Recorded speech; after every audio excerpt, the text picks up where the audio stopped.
Did you miss the previous 5 chapters?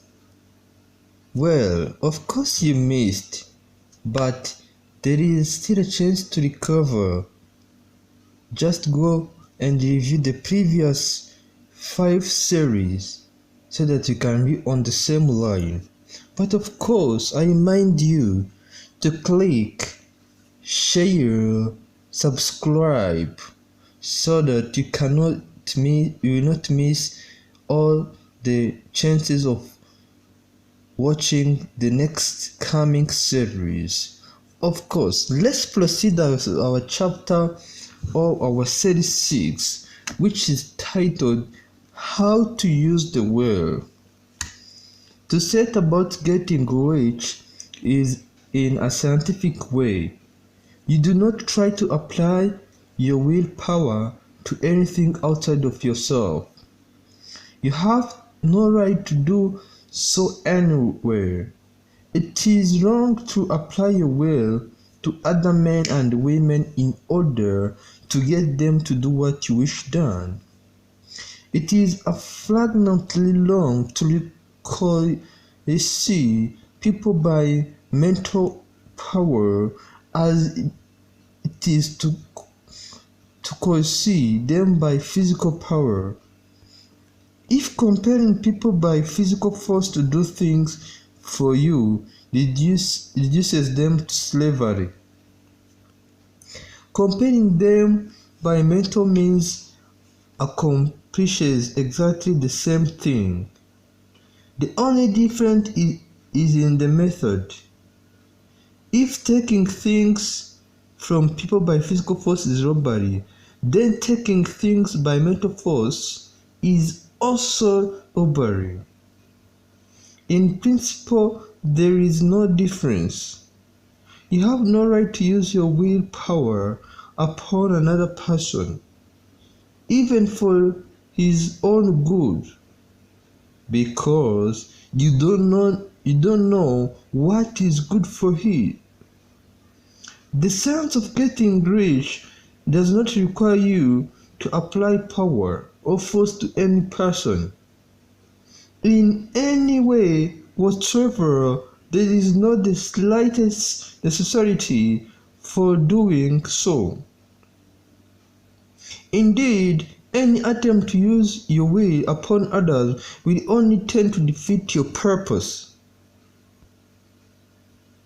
Let's continue saying how to use the will.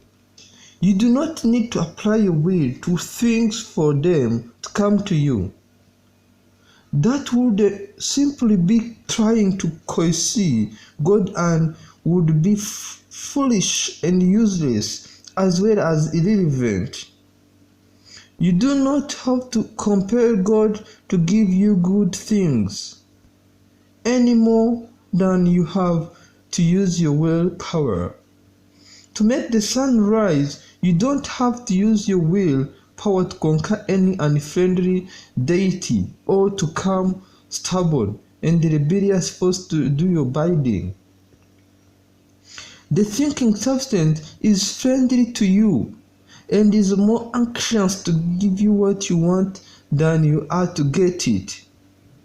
To get rich, you need only to use your willpower upon yourself. When you know what to think and do, you must use your will to compel yourself to think and do the right thing. That is the legitimate use of the will in getting what you want. To use it in holding yourself to the right course. Use your will to keep yourself thinking and acting in a certain way.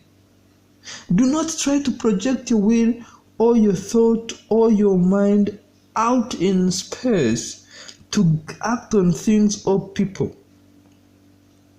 Keep your mind at home. It can accomplish more there than elsewhere. Use your mind to form a mental image of what you want and to hold that vision with faith and purpose. Use your will to keep your mind working the right way. The more steady and continuous your faith and purpose, the more rapidly you will get rich, because you will make only positive impression upon form, less substance. You will not neutralize or offset them by negative impression. The form substance receive a picture of your desires and allow this picture to penetrate it to great distances, perhaps thought out the entire universe. As this impression spreads, all things are set moving toward its realization. Everything, every inanimate things and the things yet uncreated are steered toward bringing into being that which you want.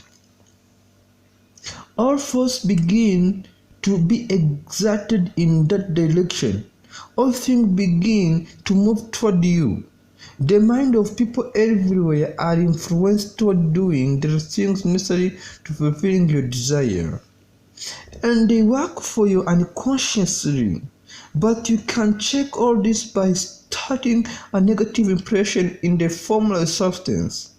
Doubt or unbelief is a certain start a movement away from you, as faith and purpose are to start one toward you. By not understanding this, most people fail when they try to make use of mental science to get rich. Every hour and the moment you spend in giving heed to doubts and fears, every hour you spend in worry, every hour in which soul is possessed by unbelief, sends a current away from you through the world domain of the intelligent substance. All the promises are unto them that believe, and unto them only. Notice how insistent Jesus was upon this point of belief. Now you are known the reason why. Since belief is all important, it behoves you to guard your thoughts.